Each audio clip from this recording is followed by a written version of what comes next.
Добрый день, уважаемые коллеги.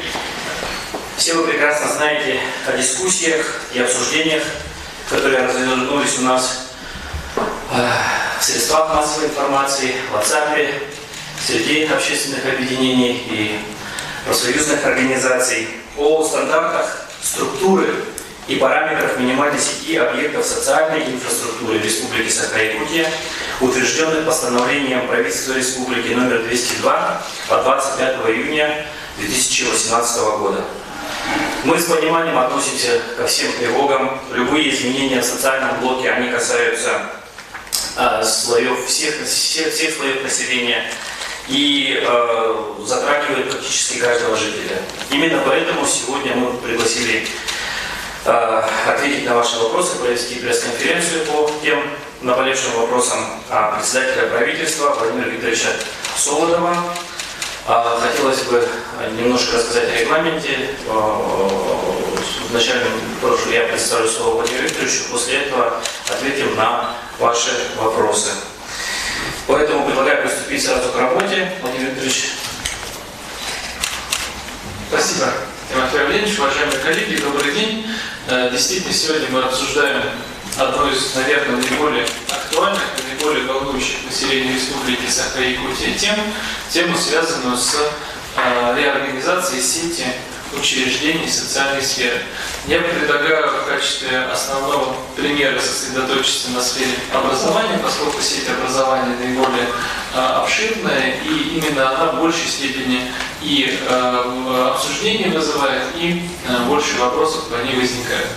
Начнем с того, что являлось предпосылками того решения, которое принято было в июне 2018 года и было закреплено постановлением 202 правительства Республики Саха-Якутия о минимальном стандарте сети социальных учреждений. Дело в том, что республика, безусловно, является уникальным субъектом Российской Федерации, уникальным по площади, уникальным по распределенности территории, уникальным по суровым климатическим условиям. И достойное социальное обслуживание, достойный уровень наших школ, больниц, объектов культуры и спорта является и всегда являлось приоритетом для правительства республики и для руководства республики. При этом в последние годы мы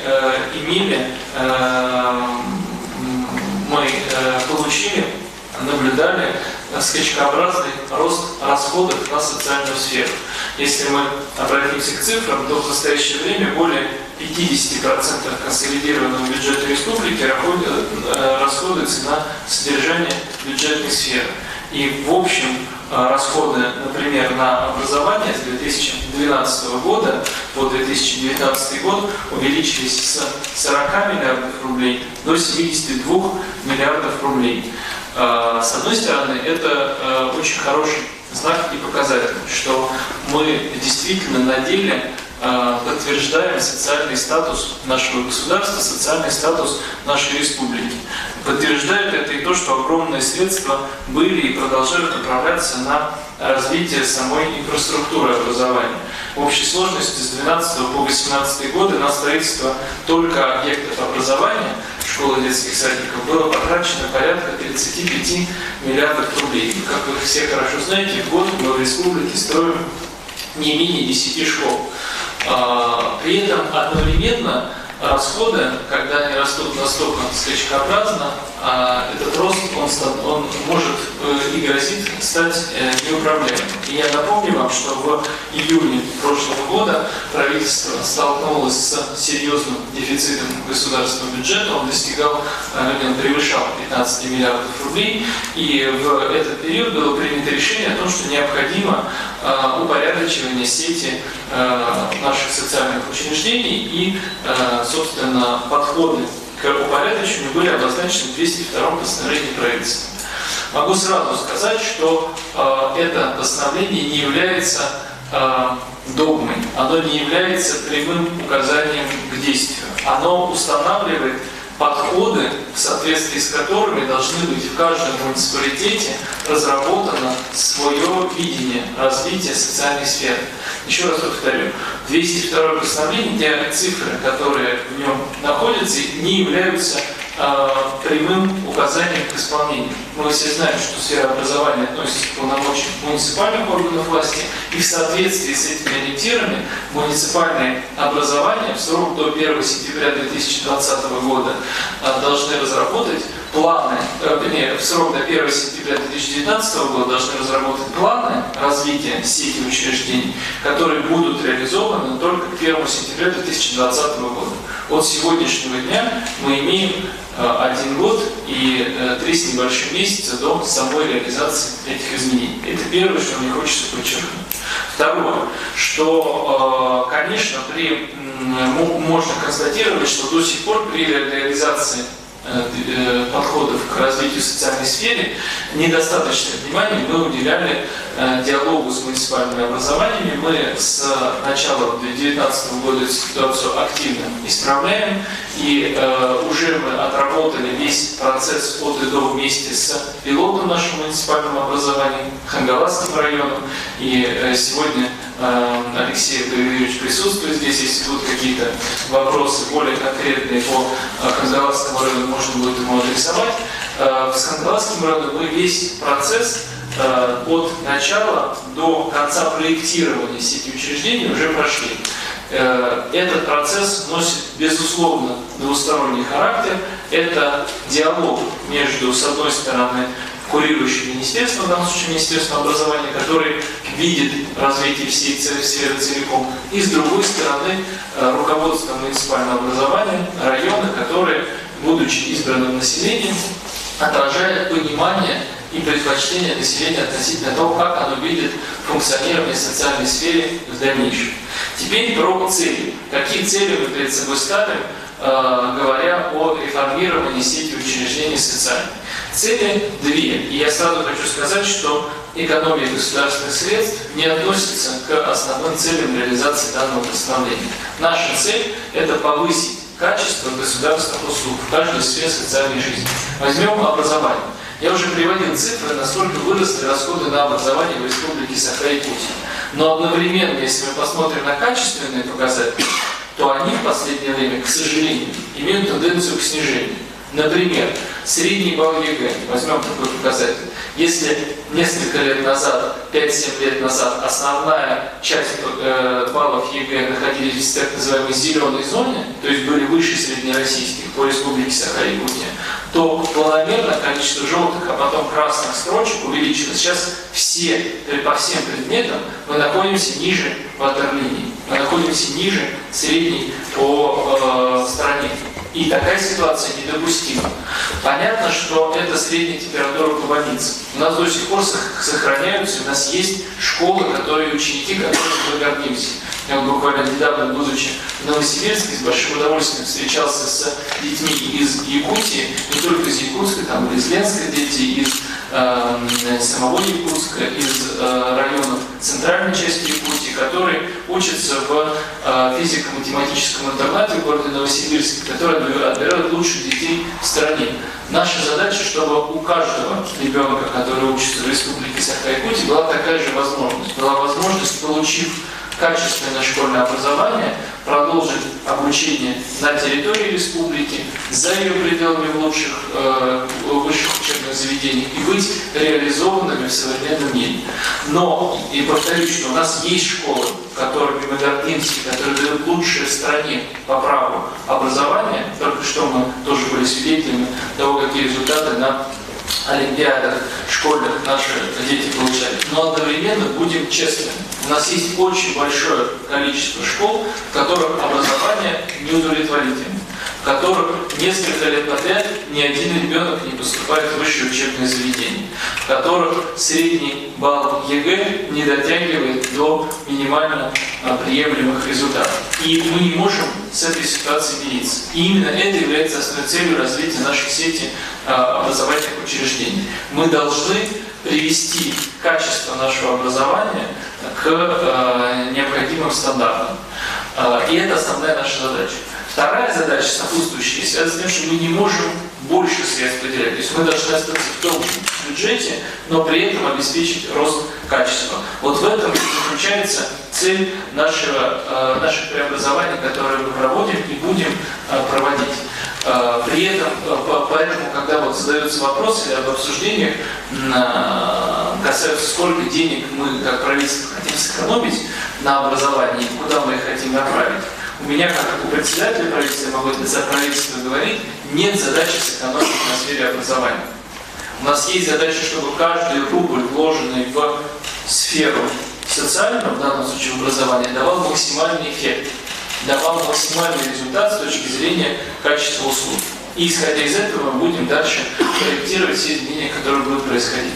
Каких принципов мы будем придерживаться при реализации преобразования? Первое и главное, что ни один гражданин, ни один ребенок не должен пострадать. Качество образовательной услуги ни в одном случае не должно ухудшиться. Это безусловный приоритет. Мы нигде не будем допускать ухудшения качества образования, здравоохранения, культуры, спорта. Но сегодня больше про образование говорим. Ни один, еще раз повторю, ребенок не должен пострадать в результате нашей реформы. Будь то ученик в городе Якутске или пригородах, будь то ученик в отдаленном поселке. Не будет такой ситуации, когда качество обучения будет ухудшено. Одновременно с этим мы понимаем, что там, где качество обучения низкое, а по объективным метрикам, там, где расходы на содержание, на обеспечение обучения для ученика зашкаливают, а я могу сказать, что при среднем значении по республике в 200 тысяч рублей на одного ученика в год у нас есть целый ряд школ, в которых содержание одного ученика в год нам обходится более 1 миллиона рублей.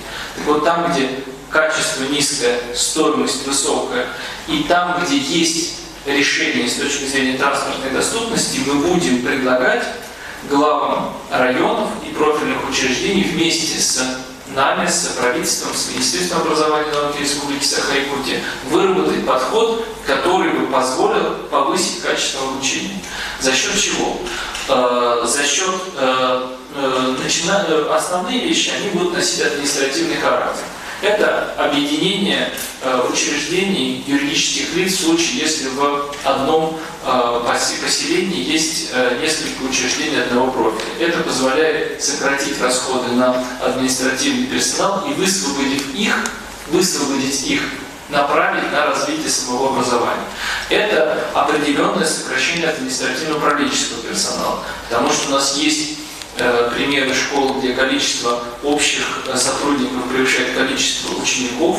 У нас есть школы, в которых зашкаливает количество административно-управленческого персонала. Мы с этой точки зрения будем внимательно смотреть на соответствие штатного расписания приемлемым стандартам.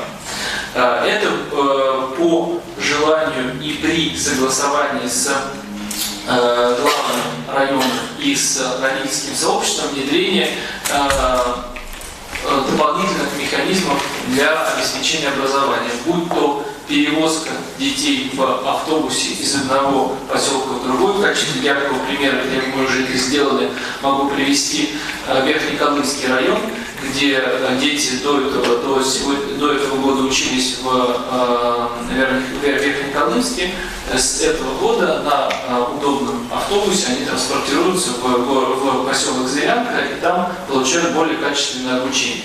В случае, если родители изъявят такое желание, мы будем в пилотном режиме отрабатывать и другие механизмы обучения детей. Например, мы сейчас внимательно смотрим, вот как раз с Хангаласским районом прорабатываем, какие формы, их неправильно называть интернатными, но формы, которые позволяют детям из отдаленных небольших поселков учиться в более крупных населенных пунктах, где качество образования объективно выше, при этом сохраняя связь с семьей, приезжая на выходные к родителям или в других форматах. Какой это будет формат, мы сейчас это в каждом конкретном случае будем определять. Как будет построена дальше работа по ведению этого, по упорядочению сети и по ее развитию. Как я уже сказал, и еще раз хочу это повторить, 220-е постановление правительства в том виде, как оно утверждено 25 июня 2018 года, не является основанием, собственно, для реформирования. Это ориентир. Мы берем этот ориентир и до 1 сентября 2019 года вместе со всеми главами районов будем прорабатывать наше общее видение развития сети социальных учреждений. С Хангаласским районом мы эту работу уже провели, в оставшиеся 3 месяца с небольшим я лично по каждому району буду с главой района, со всеми заинтересованными специалистами итоговые решения принимать и согласовывать. В тех случаях, когда это будет возможно, в большом количестве районов, мы будем на место тоже выезжать. Я лично буду выезжать в районы, чтобы на месте тоже смотреть и в итоге решение совместное Министерства образования и науки Республики и района принимать по этапному развитию сети учреждений. После того, как 1 сентября мы это решение примем, до 1 сентября 2020 года будет время, целый год, для подготовки уже реализации. В случае с высвобождением сотрудников, к сожалению, это неизбежно, особенно в отношении административно-управленческого персонала. Часть людей у нас будет высвобождаться. И мы тоже понимаем проблему, которая с этим может возникать, связанную с трудоустройством в особенно поселках, где нету большого количества рабочих мест. Вот за год с 2019 года по 2020 мы в индивидуальном режиме с каждым из работников бюджетной сферы, который через год будет высвобождаться, проведем работу по его дальнейшему трудоустройству. В эту работу будут вовлечены и главы районов, и служба занятости нашей по республике. Это будет у нас работа проводиться с 1 сентября 2019 года по 1 сентября 2020 года. При этом, безусловно, 1 сентября 2020 года наша работа не закончится, и мы дальше этапно будем продолжать развивать нашу систему образования. Как короткий пример в заключении моего выступления я хочу привести несколько моментов, которые мы планируем реализовать как раз в Хангаласском районе. Мы уже договорились с нашими федеральными коллегами, с Высшей школой экономики о том, что мы продолжим совместно работать над тем, чтобы образование в данном конкретном районе, который у нас как пилотный, продолжало развиваться. Лучшие в стране специалисты будут выезжать в каждую школу, предлагать свои варианты, связанные как с изменением системы управления, так и с внедрением новых принципов образовательных. В результате в течение нескольких лет мы должны получить по объективным метрикам увеличение качества образования, и в этом случае мы будем расходовать грант, который получим от Фонда развития Дальнего Востока. Мы сейчас конкретно его объем обсуждаем, порядка 50-60 миллионов рублей. И эти средства будут дополнительно направлены на развитие сферы данного района. В случае, если пилотный проект вызовет заинтересованность, будет признан успешным, другие районы могут также присоединяться и тиражировать эту практику, и мы повсеместно эту работу будем продолжать. На этом я хочу свое выступление закончить и очень жду ваши вопросы, с удовольствием на них на все отвечу. Коллеги, я напоминаю, что у нас идет трансляция прямая на портале ЕСЯ, поэтому просьба представляться и ваш вопрос, пожалуйста. Здравствуйте, Дмитрий Макаров, телеканал «Россия». Скажите, пожалуйста, вообще насколько предполагается сократить расходы в рамках реализации постановления и куда планируется направить все-таки все эти сэкономленные средства? Спасибо за вопрос. Я, правда, отчасти его уже касался, но почетче сформулирую. Сокращение расходов не является самоцелью реформирования. Поэтому у нас в правительстве нет индикатора, насколько мы должны сократить. Безусловно, как любое развитие, мы считаем, что расходные средства должно давать больше эффект. И, как я уже сказал, наша задача, чтобы каждый рубль давал максимальный результат. Но мы не ставим перед собой целью сократить на 20%, на 10%, на миллиард рублей. Наша задача, и я ее могу четко сформулировать, заключается в том, чтобы вывести показатели образования Республики Саха-Якутия на уровень не ниже среднероссийского по ключевым показателям. Пример показателей ЕГЭ, который я приводил, он не единственный и не самый объективный. Мы сейчас как раз с коллегами из Высшей школы экономики точные показатели выявим. Вот это для меня задача. А получится ли в результате сэкономить средств или нет, это уже второй вопрос, который будем решать по ходу. Теперь куда будут направлены средства? Мы сразу договорились, что если в результате изменений мы высвобождаем средства из системы, например, в результате сокращения административно-управленческого персонала, перевода на аутсорсинг ряда услуг там, где это возможно, или объединения нескольких юридических лиц в одно, то мы с районом сразу определяем, какая доля этих средств остается в районе и будет направлена на развитие образования. Какая может быть использована для развития образования в целом или для иных сфер. Но при этом, в моем понимании, в любом случае не менее половины средств должно оставаться в районе и должно быть направлено на развитие сферы образования. Спасибо. Следующий вопрос. Ксения Агапышева, газета «Якутский учебник». Хотелось бы услышать, какие изменения будут в Хангаласском улусе, чего ждать жителям. Это и в плане, и в сфере здравоохранения, и в образовании. Спасибо. Я, наверное, попрошу Григория Юрьевича коротко на вопрос ответить. Единственное, я бы все-таки предложил сейчас образование ограничить, потому что иначе мы совсем широко пойдем.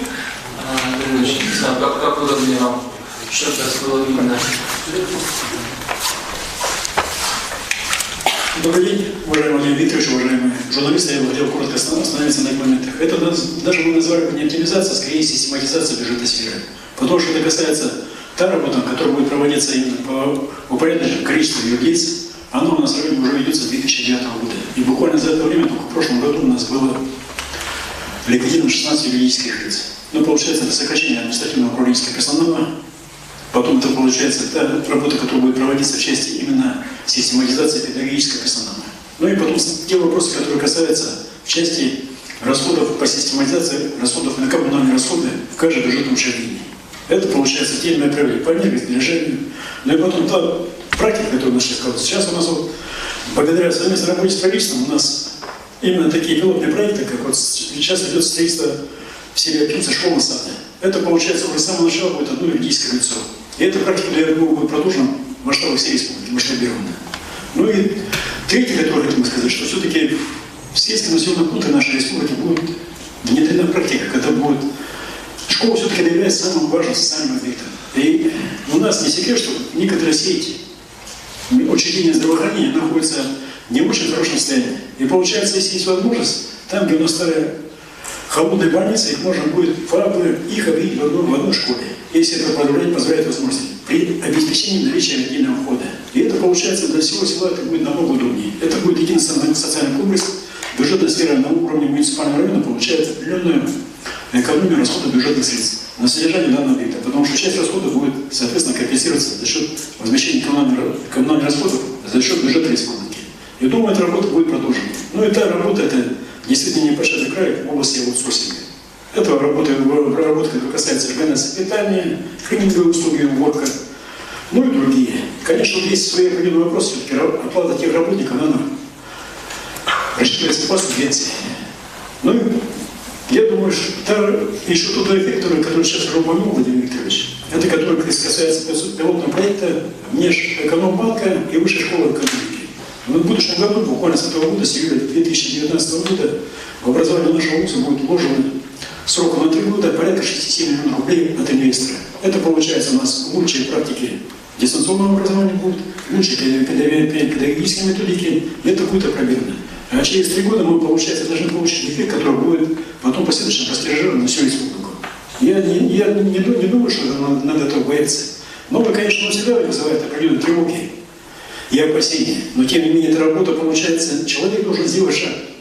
Не ошибается только тот, кто ничего не делает. Коротко мне надо все. Сразу. Ирина Марканова, у вас пилотный проект, по-моему, 2016 года. Да. И вот скажите мне, пожалуйста, насколько действительно, если мы к тому идем, качество образования в вашем районе повысилось, улучшилось? Это раз. И куда были трудоустроены люди, которые, к сожалению, остались без работы? Вы сказали, были ликвидированы 16 предприятий. Куда вы трудоустроились? Ну, тут, наверное, из этого труда добавить. Я просто коротко хотел бы сказать, что у нас работа предприятия, работа-то масштабная. Это получается у нас, во-первых, аналитика идет на уровне персонала, это с учетом возраста каждого работника. И получается у нас, когда ликвидировалось юрлицо, это получается в первую очередь ликвидировался управленческий персонал. А во-вторых, это получается в основном именно пенсионеры. То есть это чтобы было безболезненных работников. И частная работа, которая будет проводиться в области реорганизации образовательных учреждений, она будет проводиться на тех же принципах. С учетом, получается, у нас это покажем образовательное учреждение аналитика по качеству образования, аналитика по, соответственно, по стажу и возрасту преподавателей. Ну и, конечно, успехи каждого преподавателя, который связан напрямую с его успехами обучения детей. Газета «Нина Герасимова». Вот в вашем УВУЗе, да, недавно совсем в поселке Штанов было проведено общее собрание населения, да, которое против реорганизации их школы. Вот будет учитываться решение населения, например? Вот меня вот этот вопрос. Они против. Ну, тут я бы хотел сказать, что все-таки там много населения у нас немного не проинформировано. Хотя директор школы об этом все-таки в курсе. У нас изменились ступени образовательного учреждения, но не меняется. Наше предложение касается в том плане, что у нас будет обучение мы, получается, просто увеличаем количество комплектов. А о том, что статус школы поменяется, она была основной и будет неполной, на начальной школе об этом речи даже не шло. Мы просто, получается, объединяем комплектации и разновозрастные дети. Это получается не только вот Чкалов, вот я буквально вчера получил такое же письмо. Но для нас просто получается, сейчас и администрация района, и управление образованием будет работать в этом отношении, чтобы проводить именно разъяснительную работу. То, что мы сейчас вот сказали, это государственная итоговая аттестация, результаты единого госэкзамена, результаты основного государственного экзамена, это на самом деле не самое основное. Качество образования на планете намного выше. Это и уровень охвата дополнительным образованием, знанием иностранного языка, оно комплексно должно восстанавливаться. Ну, я думаю, Елизавета Анатольевна, вы в этом отношении можете говорить? Я хотел чуть в этом направлении добавить буквально два слова, что я признаю, что много проблем, которые сейчас мы имеем, и писем, и недовольства со стороны граждан, они, как Григорий Ильич сказал, связаны с тем, что просто с непониманием того, что происходит. И, конечно, это и наша как правительство недоработка, и нужно усиливать будет эту работу на муниципальном уровне, как Григорий Ильич сказал. Но почему еще я не хочу сейчас взять, объявить, сколько, где будет кого сокращено, где будет увеличено. Кстати, в отдельных случаях мы будем увеличивать количество людей, набирать новых, и это отдельная большая задача. Я бы сказал, что она более сложная, чем найти, трудоустроить тех, кто сокращаются. Так вот, дело в том, что эта работа, она будет проводиться кропотливо. Вот Григорий справедливо говорит, что у него в районе, в Хангаласском, с 2016 года ведется пилотный проект. И сейчас мы примерно понимаем его ощущения, результаты. Безусловно, мы не можем бесконечно растягивать реформу, но она и не будет мгновенной. И нет такого, что вот издали декрет, в котором будет написано, здесь будет столько-то классов, здесь будет другое количество классов. Мы в том числе делаем, что хотим вместе с максимальным учетом мнения населения определить ту конфигурацию, которая будет обеспечивать повышение качества, сдерживать рост бюджетных расходов и соответствовать представлению родительского сообщества детей о том, как они видят свое будущее с учетом возможностей каждого отдельного поселка. Здесь как раз прозвучала очень важная мысль, да, что неправильно информированы. И пресс-конференция сегодняшняя наша, да, то есть это будет ряд мероприятий, где мы должны провести максимальное информирование. Вот Владимир Ильич правильно сказал, что это оптимизация слова здесь не совсем верно, да, здесь именно повышение качества и образования, и во всех других сферах. Пожалуйста, ваш следующий вопрос. Сана Иванова, Якутское информационное агентство. Владимир Викторович, расскажите, пожалуйста, зачем нужно объединять несколько социальных учреждений в одно и как это повлияет на качество образования? Спасибо. Это как раз пример, который Гаврил Юрьевич тоже приводил, а может быть, еще раз повторю его. В чем суть создания, вернее, тут два уровня, может быть, это двух уровнях изменений. Первый уровень, когда у нас есть один населенный пункт, в котором, например, есть 2 детских садика, или есть детский садик и школа. И мы объединяем не сами учреждения, не здания, а объединяем юридические лица. Что это позволяет? Это позволяет высвободить административный персонал, бухгалтеров, юристов, тех, кто занимается оформлением людей и так далее и тому подобное. Определенные совместные службы сделать. Например, столовая, чтобы готовила в одном месте, а потом на 2 учреждения разводила. Тем самым оптимизация может быть достаточно существенной. Оптимизация вот этих накладных расходов может доходить и там превышать 30%. В результате, еще раз повторяю, это мы не объединяем в одно здание, а мы просто объединяем в одну юридическую структуру. И вот я недавно был в Намском районе, там, например, особенно четко ощущается необходимость. Там достаточно плотно у нас находятся населенные пункты, во многих населенных пунктах целый ряд отдельных независимых лиц, которые вынуждены содержать свои независимые службы. Второй уровень – это создание территориальных образовательных комплексов или в перспективе территориальных многофункциональных социальных комплексов. Здесь еще мы получаем еще больший эффект, потому что не секрет, что большая часть расходов у нас идет просто на коммунальное обслуживание, на отопление, на электроэнергию, и часто ведь мы тоже знаем, что здания ветхие, и у них об энергоэффективности никакой говорить идти речь не может.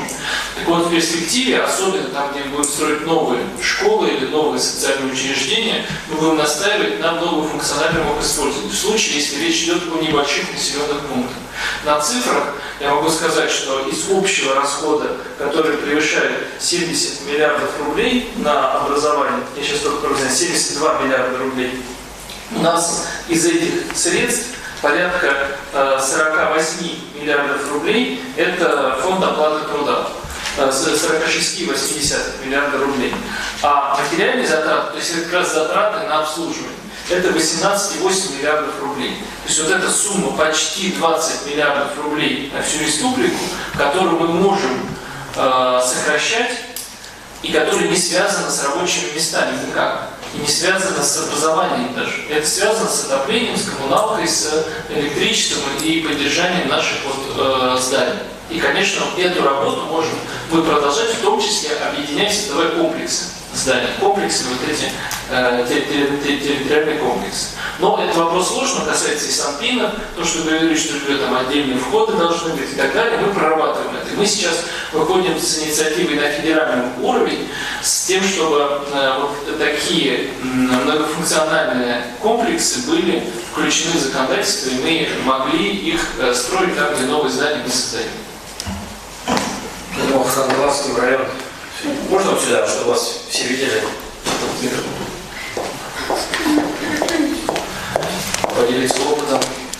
Мартынова Елизавета Анатольевна, начальник управления образования Хангаласского УЗ. Я по поводу некоторых вопросов, которые здесь озвучили, об объединении юридических лиц. Сегодня я считаю, начинать образование с 1 класса это поздно, поэтому те учреждения, у нас 14 дошкольных учреждений объединены школами, мы говорим, что наше обучение, образование детей мы должны начинать с 3-летнего возраста. С 3-летнего возраста ребенок должен уметь красиво говорить, играть в шахматы, уметь петь, уметь танцевать, заниматься музыкой. Так у нас внедряется 10 различных предметов. Даже робототехника начинается с 3-летнего возраста во всех образовательных учреждениях Хангаласского УЗ.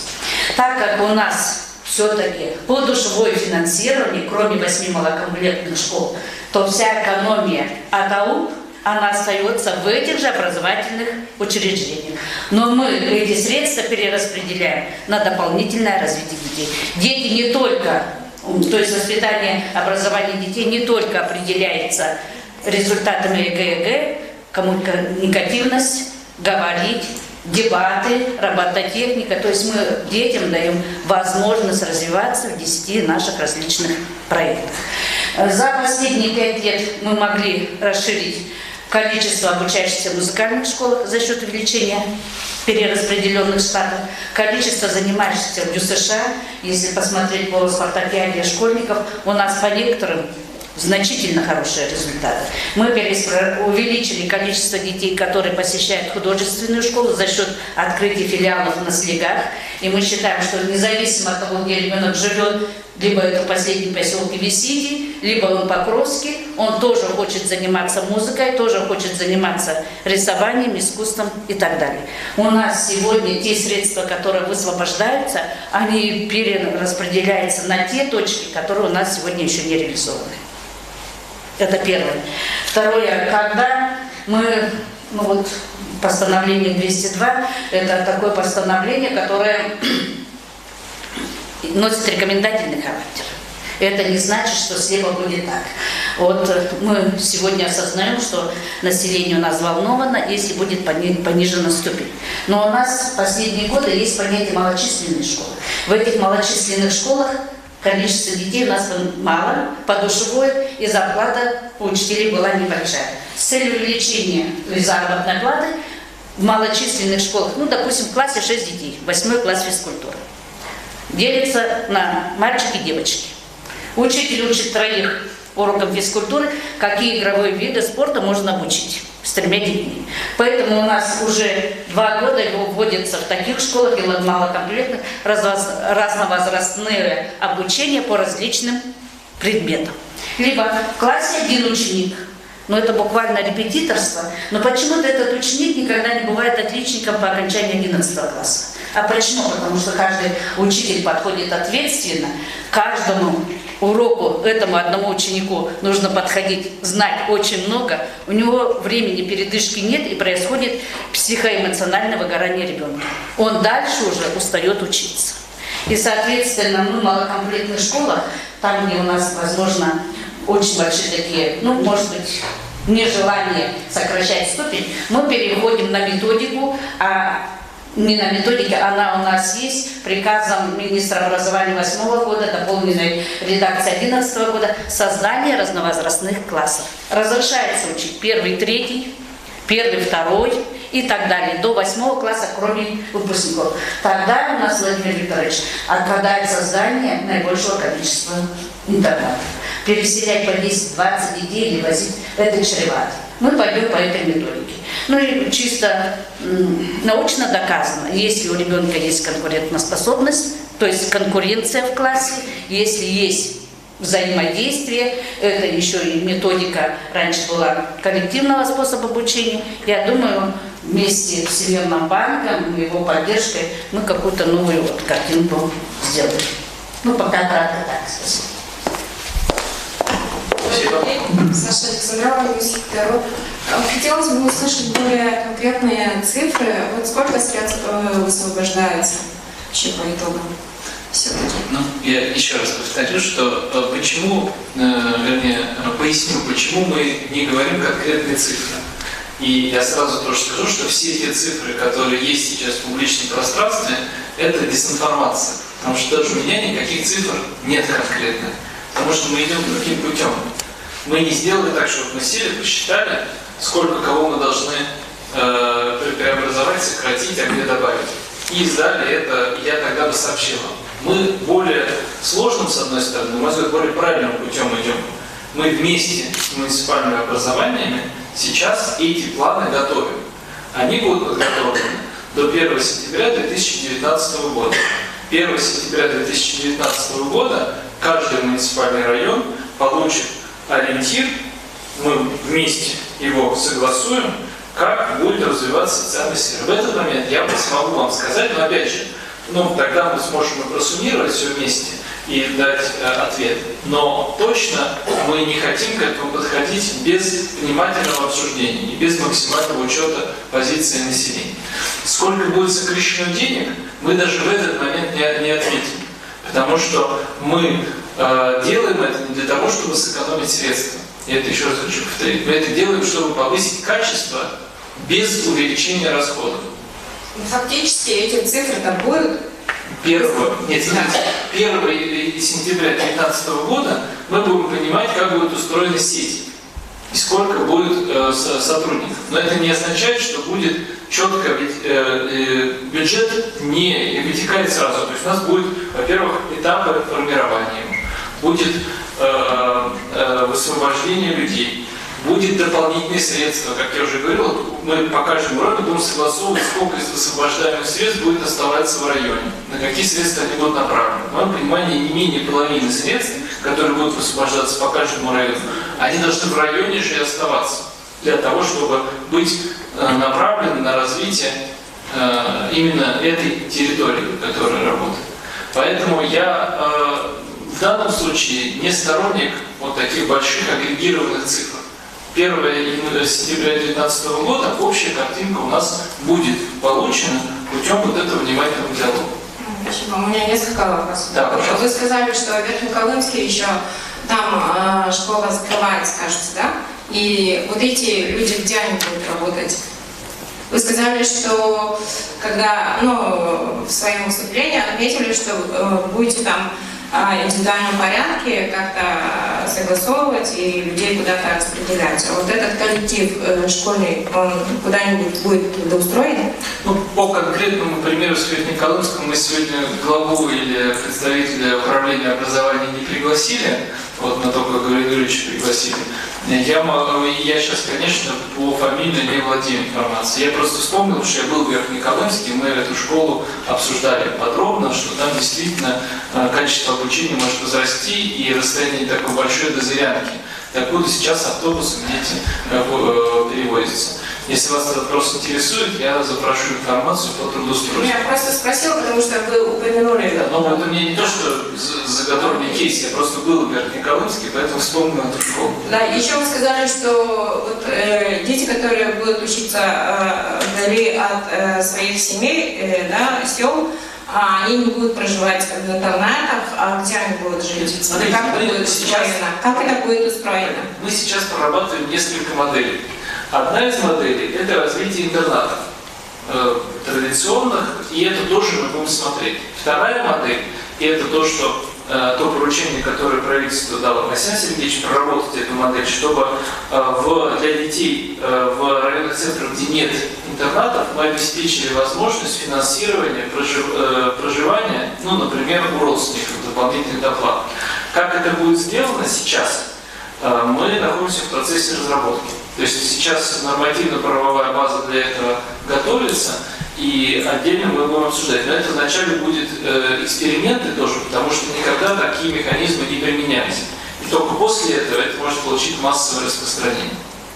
Но суть идеи в чем заключается? В том, чтобы дать возможность родителям дополнительную плату предоставлять, дополнительную помощь финансовую, для того, чтобы они могли оплачивать проживание своего ребенка например, доплачивать родственникам, которые проживают в районном центре. Детали мы сейчас прорабатываем. А вот вы упомянули еще о школах, где на одного ученика тратится 1 миллион. Это какие школы? Вы можете назвать? Да, могу назвать. Сейчас, секундочку.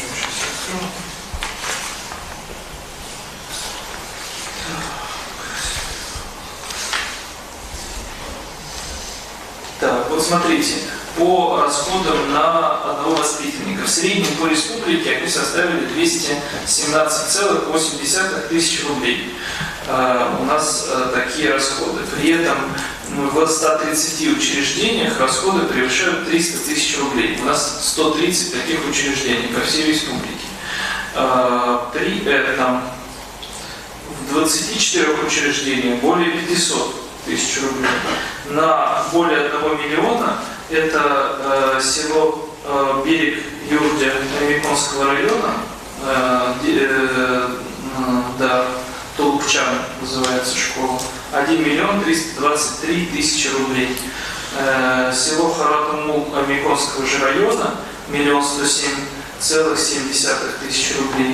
И село Талон Сунтарского района, 1 миллион 96,3 тысячи рублей. Это понятно, что это малокомплектные небольшие школы, и я хочу вот тут сразу пояснить, что это не будет означать, что мы возьмем те школы, в которых обучение не более дорогостоящее, и по ним примем решение о сокращении преобразования. Это один из факторов, который просто мы будем более внимательно смотреть. Если там нет транспортной доступности, если эта школа единственное место, где дети могут учиться, никакого разговора о сокращении, о закрытии быть не может, несмотря на стоимость. Мы будем изыскивать другие механизмы по снижению стоимости, в том числе те, которые сейчас, по примеру Хангаласского района, мы отрабатываем. Укрупнение классов, разновозрастные класс-комплекты и так далее и тому подобное. С этой ситуацией нужно работать, но просто чтобы не возникло ощущение, что я вот 3 школы, в которых наиболее дорогостоящее обучение назвал, и значит, там, им выписали какие-то предостережения. Это не так. Мы будем заниматься снижением стоимости, но это не значит, что именно по этим школам будут какие-то административные решения. А вообще, я уже сказал, что у нас достаточно большое количество школ, 24 школы, в которых расходы превышают 500 тысяч рублей на одного воспитанника. Спасибо. Хотел бы уточнить, что ждет школы с низкой транспортной доступностью в населенных пунктах, особенно в практической зоне. Принципиально мы будем по максимуму сохранять все школы, особенно в арктической зоне. Я могу сказать, что в целом вот большую озабоченность вызывает именно арктическая школа и удаленные населенные пункты. Данные преобразования в наименьшей степени их коснутся. Я уже сказал принципы, из которых мы будем исходить. Первое, что ни для одного ученика не должно быть ухудшено качество образовательной услуги. Второе, если не существует альтернативы для обучения, школы не будут закрываться. Особенно это касается младших классов, где, конечно, удаленное обучение или там, обучение в отрыве от семьи, оно недопустимо. Поэтому, как правило, то, что мы обсуждаем, касается как раз, и мы будем начинать с поселков, где транспортная доступность позволяет вариативность в обучении. Вот. Арктические школы будут затронуты в наименьшей степени.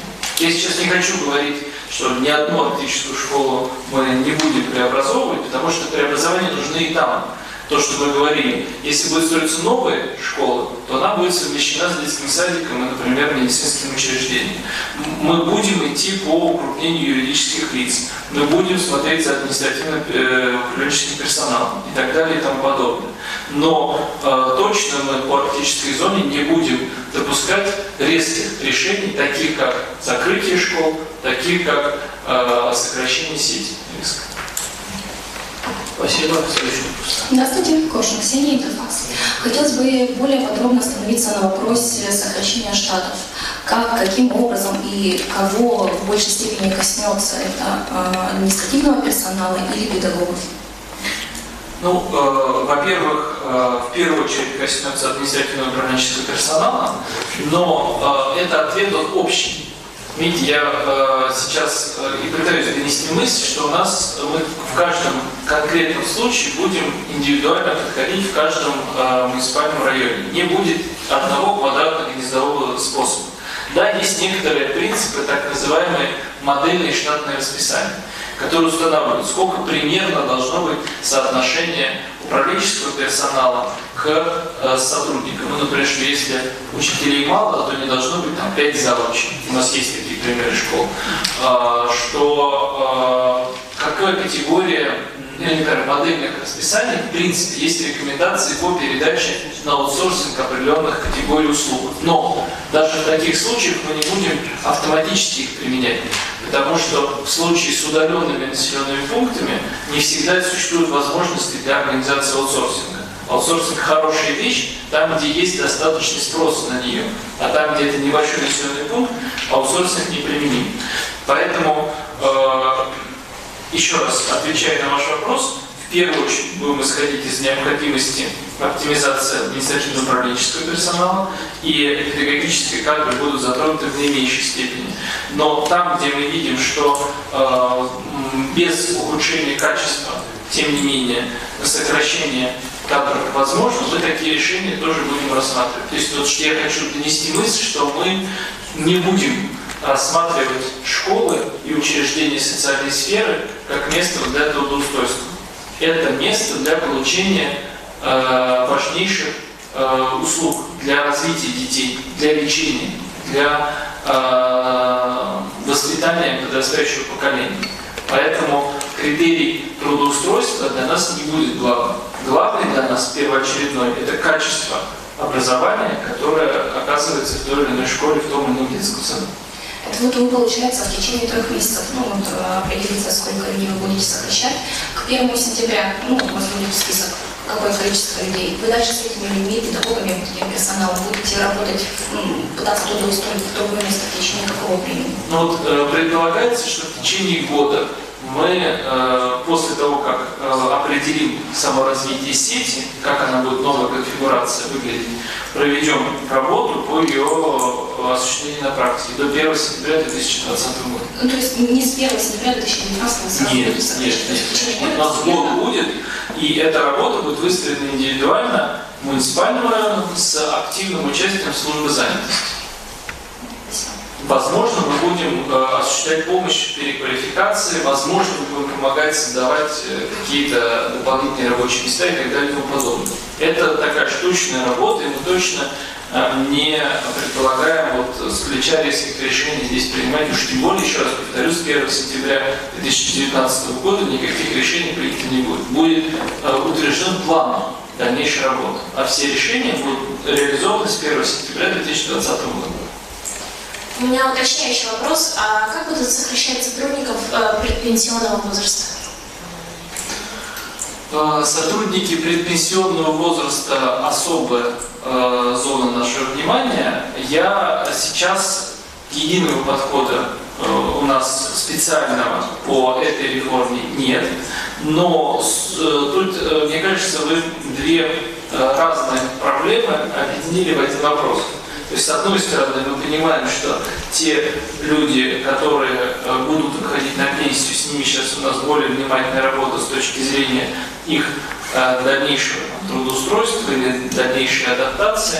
С другой стороны, мы будем менять сеть учреждений. Это разные вещи, они, есть определенная категория, которая тоже будет в школах предпенсионного возраста. Мы, так же как и с остальными категориями, будем в максимально таком предметном и индивидуальном ключе работать над трудоустройством. Пока так. Никакого специального эту категорию мы пока не планируем. Добрый день, средства массовой информации, телепрограмма «Точка взаимодействия». Меня интересует, дело в том, что данная реформа очень серьезная. Как планируется межведомственное взаимодействие в связи с тем, Министерство образования — одна структура, Министерство культуры — другая структура, Министерство здравоохранения — 3-я структура, Министерство транспорта — 4-я, муниципалитет — 5-я. И здесь на практике уже видно, что иногда межведомство не получается, на бумаге есть, на практике нет. Спасибо за вопрос, он очень справедливый, потому что я тоже не скрою, что я думал, что межведомственное взаимодействие будет более простым, и мы более быстро сможем эти планы реформирования сети сделать. Она будет осуществляться следующим образом. Сейчас мы составляем, до следующей недели, мы составим график работы по каждому муниципалитету, по каждому муниципальному району. Работу по данному направлению за нее отвечают 2 заместителя председателя правительства. Алексей Александрович Стручков, первый заместитель председателя правительства, курирующий экономику и территориальную сеть, и Ольга Валерьевна Балакина, курирующая социальную сферу. Они с представителями всех министерств, с районом проводят серию совещаний, серию консультаций, в котором вырабатывают совместную позицию и разногласия. После этого по каждому району на моем уровне, либо в выездном режиме, либо здесь, в Якутске, мы рассматриваем еще раз все аспекты этого межведомственного пересечения, которое вы упомянули, и только после этого принимаем решение. То есть в данном случае это будет на уровне рабочих групп правительства по каждому району, который за 3 месяца, которые нам предстоят, каждый район проанализирует отдельно, сидя за одним столом, Министерство образования, здравоохранения, транспорта, безусловно, ЖКХ и энергетики и так далее. Под руководством этой работы будет 2 профильных заместителей правительства, и я лично в эту работу по каждому району буду погружен. Спасибо. Добрый день вам. Вот такой у меня вопрос. Есть ли у школы очень хорошие показатели у учеников, в том числе и достижения в олимпиадах, или показывают высокие результаты ЕГЭ, то учреждение все равно попадает под сокращение или вообще закрывается? Спасибо. Вот, еще раз, как раз вот этот подход мы стараемся избежать. Поэтому мы не будем брать... у нас вообще жизнь нестандартная, а жизнь в республике Саха-Якутия совсем нестандартная. Она не влезает в прокрустово ложе в такие жесткие требования. Поэтому мы вместо подхода, когда вот мы написали правила, если там стоимость обучения для ученика больше такого-то и там транспортная удаленность больше 10 километров, то мы там понижаем классность. Такого подхода не будет. Мы эту матрицу, вот эти ограничения, берем, накладываем на действующую сеть. Смотрим, что остается, что мы предполагаем, что должно меняться. И после этого по каждому случаю, который меняется, садимся и обсуждаем. Ага, а в этой школе хорошие показатели. Там поступаемость, значит, там сильный педагогический коллектив, значит, нам нужно по-другому действовать и так далее и тому подобное. Сказать сейчас, как ответ вам, что, например, если в школе такие-то показатели, они не будут меняться, наверное, нельзя. Мы все должны меняться. Любая школа, какой бы сильно ни была, должна двигаться вперед. Это не обязательно сокращение, еще раз повторю. Но по каждому случаю, вот еще раз, вот я как пример вам, прямо мы берем карту, на него нанесены все действующие сети. Берем нашу матрицу, накладываем. И по каждому учреждению, которое мы видим, что должно быть изменено, каждое учреждение в индивидуальном порядке будет рассмотрено. С учетом показателей образования, с учетом стоимости расходов на одного ученика, с учетом численности административно-управленческого персонала и других категорий, с учетом пожеланий граждан этого населенного пункта. В связи с плотной работой у нас в городе Якутске Временной комиссии Совета Федерации я предлагаю еще 2 вопроса и ввести черту. Пожалуйста. Здравствуйте, Ольга Козакова, МГСХ. У меня такой вопрос, Владимир Викторович. Каким образом вы планируете еще повысить уровень образования? Ну, конкретно каким способом? Вопрос хороший, но обширный. Вот, потому что одного способа, конечно, нет повысить образование. Это большая сложная задача, над которой вот коллеги из Хангаласского района уже 3 года работают, и мы опыт Хангаласского района, безусловно, будем тоже тиражировать. Наиболее значимые вещи, которые я вижу с точки зрения повышения качества образования, это фокусировка, то есть это движение с 2 сторон.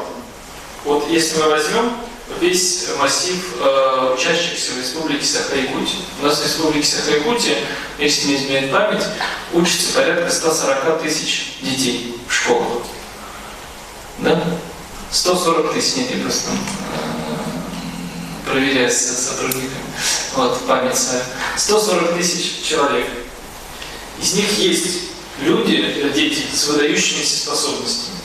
И нам нужно создать условия для того, чтобы безотносительно того, где дети одаренные, с способностями, превышающими среднестатистические, могли дальше получить развитие.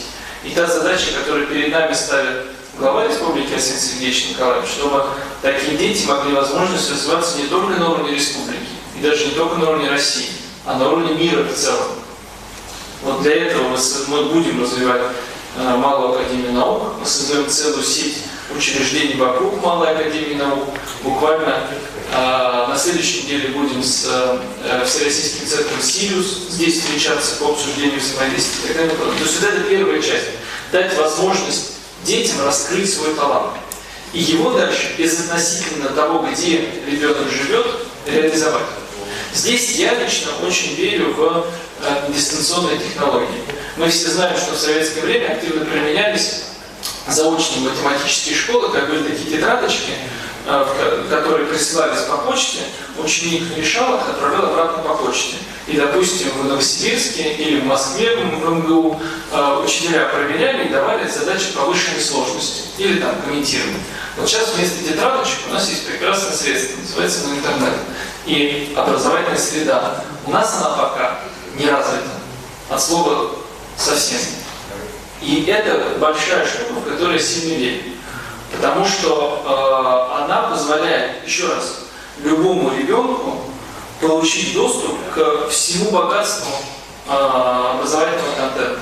Для этого есть несколько условий. Первое условие, что должен быть интернет, там, где он живет, и над этим мы работаем. У нас уже сейчас 85% населения Республики Саха-Каль будет иметь доступ к широкополосному доступу к сети интернета, и к 2024 году мы должны обеспечить всех либо по широкополосному доступу, либо по доступному спутнику. Это национальный проект, это нам установлено. Второе условие, что ребенок должен уметь учиться. То есть он должен понимать, что вот в этом богатстве информационном найти то, что ему нужно. И это очень сложная компетенция. Вот это как раз из-за того, что коллеги говорили, то, что не укладывается в ЕГЭ. Это вот сложная компетенция, которую нужно развивать у детей наших. Умение ориентироваться в информационном пространстве и учиться. Я назову третью вещь, которая нужна, на мой взгляд. Это английский язык, который у нас сейчас очень слабо преподается, тоже будем честны, но который существенно ограничен. Как только у ребенка есть владение английским языком, и специально говорю, даже не иностранный язык, на самом деле все образовательное пространство мировое на английском языке сейчас доступно. У него сразу в разы, на порядок расширяется горизонт. Я извиняюсь, я немножко эмоциональный, я не в данном случае как просто личное мнение свое говорю, потому что это не позиция Министерства образования и науки, я просто много лично этой проблемой занимался и думал про нее. Вот. Но это первая часть, да, то есть детей 140 тысяч, которые вот выше, верхушка наши звездочки.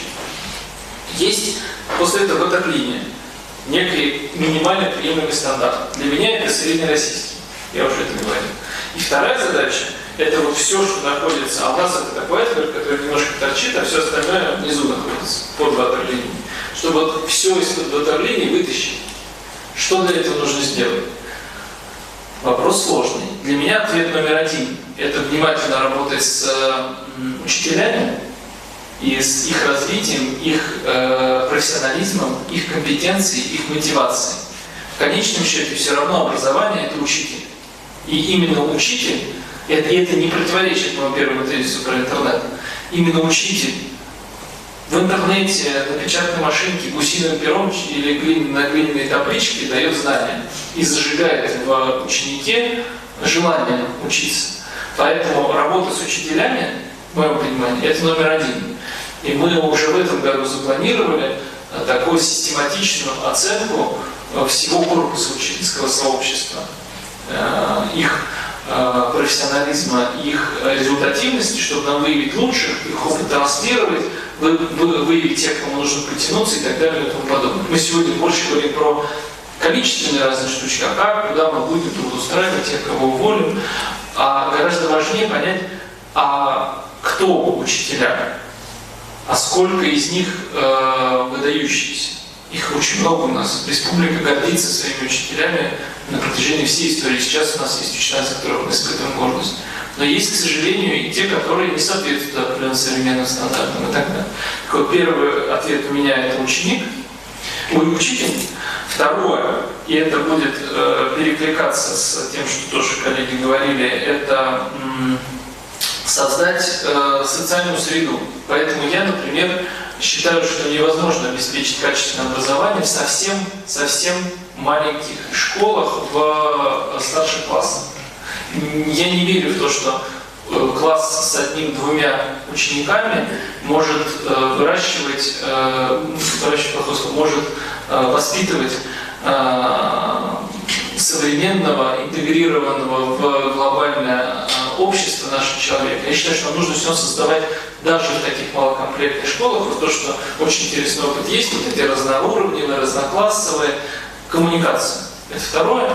Вот. Ну и третье, наверное, это тот же интернет, потому что интернет он нужен не только для того, чтобы самым таким мотивированным и заинтересованным детям давать возможность развиваться. Но нужен, например, для того, чтобы в тех же маленьких школах специализированный предмет преподавал учитель, образно говоря, из Якутска, а там на месте тьютор помогал детям усваивать этот урок. И вот эти смешанные технологии, это тоже ключ. Ну вот как так? Но ваш вопрос, он такой, тянет на большую научную дискуссию. Здравствуйте. Владимир Викторович, меня зовут Марьяна Максимова, я общественник.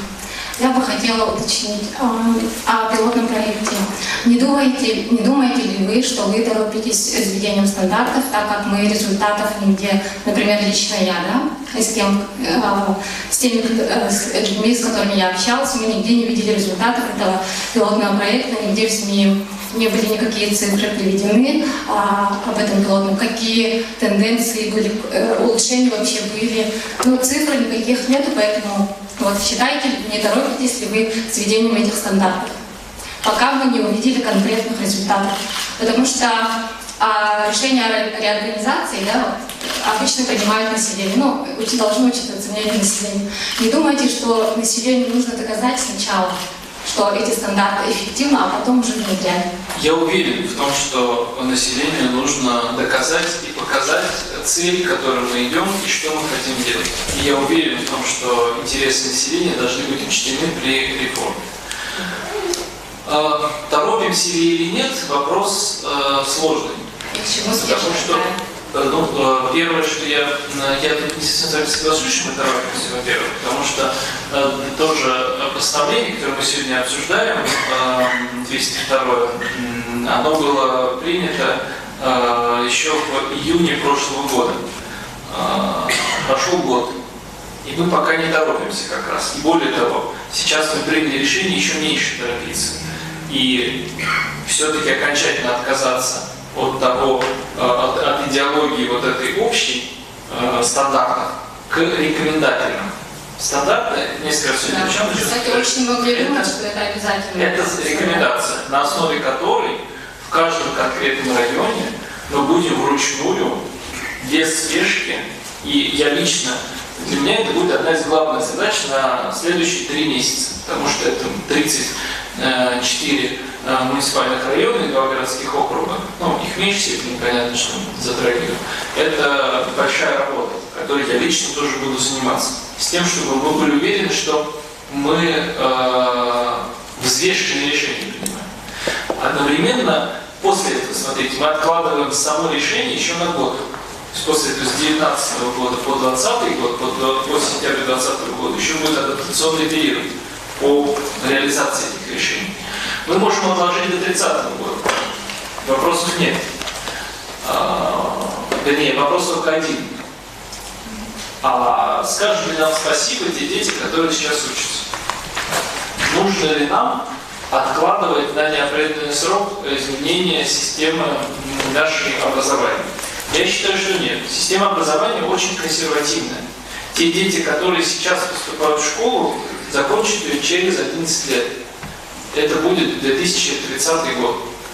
И те вещи, я понимаю, что это одновременно и ответственность, потому что мы закладываем. Именно поэтому мы очень внимательно к каждой детали относимся, к каждому механизму. Вот вопрос был, как мы собираемся детей, финансировать обучение детей в разных центрах. Мы не торопимся, потому что это нужно сначала очень внимательно взвесить, пилотировать, поэкспериментировать, и потом реализовать. Ваш вопрос, что мы не видим цифр, потому что цифры не появятся через год. 3 года. Цифры появятся. Ну, на самом деле, сеть учреждений только сейчас меняется. Опять же, потому что мы опять правильно не торопимся. Но вот представьте себе теперь дальше развитие. Вот, допустим, в 1 сентября 2020 года мы реализуем новую модель работы, образования. Мы ее реальные результаты получим через 3-5 лет. Система образования очень инновационная. Мы можем сколько угодно откладывать, но для меня важно не столько время. Время тоже важно, но не время главное. Главное – это взвешенный подход. И я глубоко уверен, что тот подход, который сейчас в правительстве мы применяем, подход, основанный на том, что сначала мы делаем стандарты рекомендательные, потом эти стандарты накладываем на существующую систему, вместе с районом, с максимальным привлечением населения, каждый случай рассматриваем, и потом при итоговое решение принимаем. На мой взгляд, этот подход позволяет взвешенно принять решение о том, как будет развиваться система образования.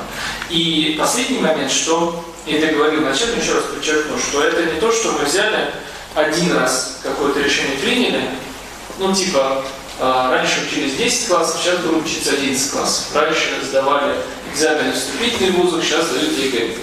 Это не так. Наша реформа, она, скорее всего, не закончится в ближайшие годы. Мы ровно так же продолжим и в 2021 году, и в 2022 году, и в 2023, и в 2024. И за этим горизонтом. Потому что это постоянный, это вопрос совершенства.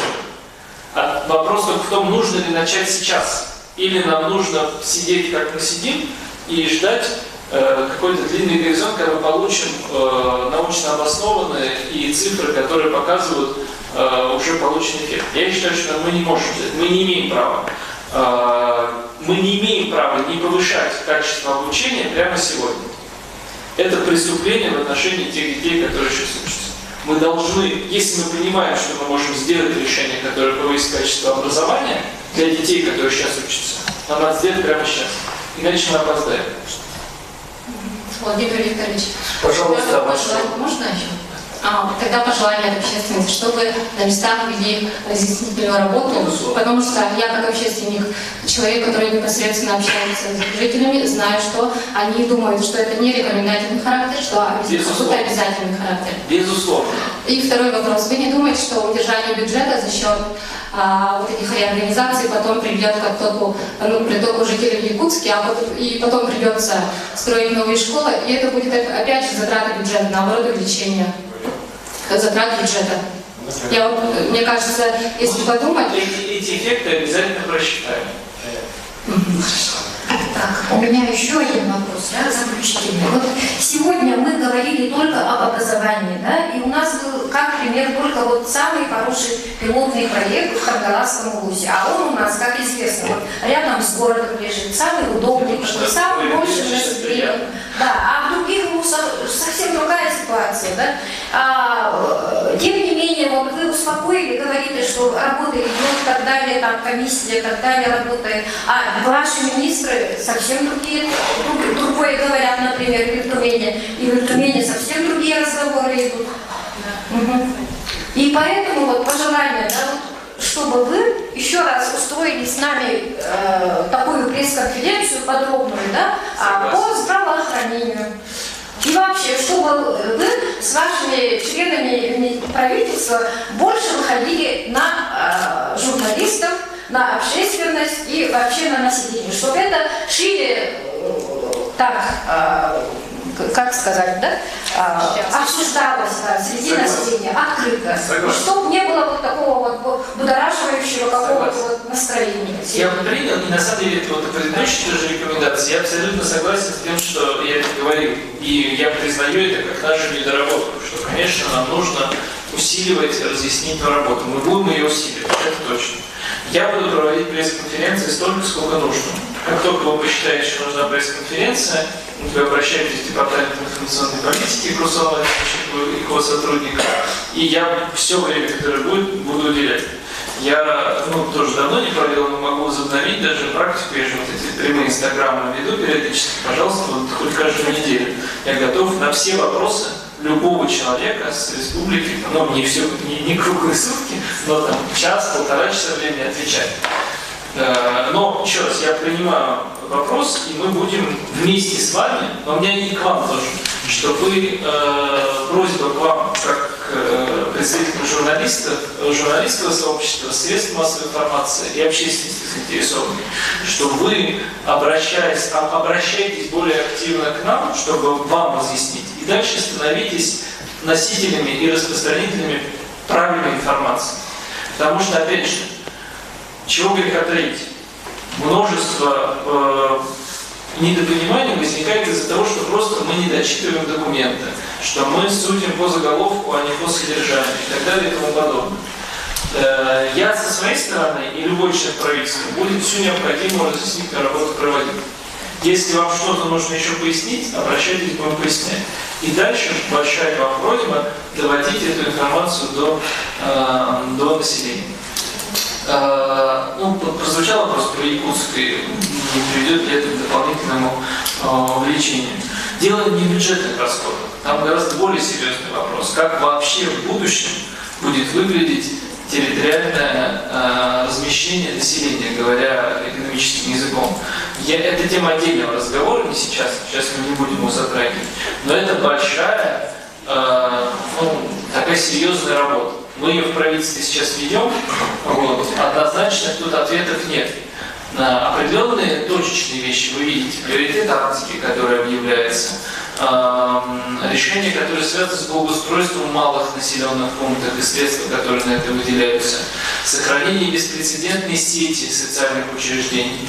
Мы выдерживаем колоссальные бои в Минфине Российской Федерации, в Министерстве здравоохранения Российской Федерации, когда нам говорят про сверхнормативный коечный фонд, когда мы не пролезали стандарт Минфина в 2 раза. У нас есть Минфин Российской Федерации, считает модельный бюджет, и он носит нерекомендательный характер. И мы по многим параметрам 2-3 раза превосходим. Почему? Потому что мы уникальный, и мы это отставим, мы уникальный регион, и мы не считаем правильным сейчас создавать условия для опустошения наших населенных пунктов, для чрезмерной концентрации в Якутске и так далее. Одновременно есть естественный процесс. Я увлекаюсь, потому что тема важная, и она требует отдельного разъяснения. Мой ответ, что нам нужно на самом деле, если всерьез говорить о том, чтобы сохранять нам малые населенные пункты и вот ту уникальную территориальную структуру населения, которая есть в Якутии, нам нужно 2 вещи, самые главные. Школы и здравоохранение, и все остальное, это 3, 4, 5. А 2 вещи самые главные. Это рабочие места, которые нам нужно создавать. И бюджетные места, я в данном случае понимаю, не рабочие места, оговариваюсь, рабочие места создавать. Нам нужно создать рабочие места не в бюджетной сфере. Нам нужно давать возможность и создавать новые механизмы экономической деятельности. Опять отдельный разговор, как это делать, и не все ответы есть, но это нужно. И второе, это комфорт жизни, благоустройство, вот все, что входит в среду. И это, если мы это не решим, то есть естественные процессы, которые протекают. И мы тоже не можем их блокировать, мы не можем запрещать. У нас люди наши не крепостные. Мы всегда будем исходить из интереса конкретного человека. Что конкретный человек в конкретном населенном пункте, какое его желание. И он всегда будет приоритетным. Вот, но это большой разговор, я готов тоже подготовленно к нему подойти. Большое спасибо, Владимир Викторович, уважаемые коллеги. На этом мы пресс-конференцию сегодняшнюю завершаем. Я как понимаю, что впереди у нас предстоит ряд мероприятий разного формата с участием и членов правительства по разъяснению данного вопроса. Всем спасибо.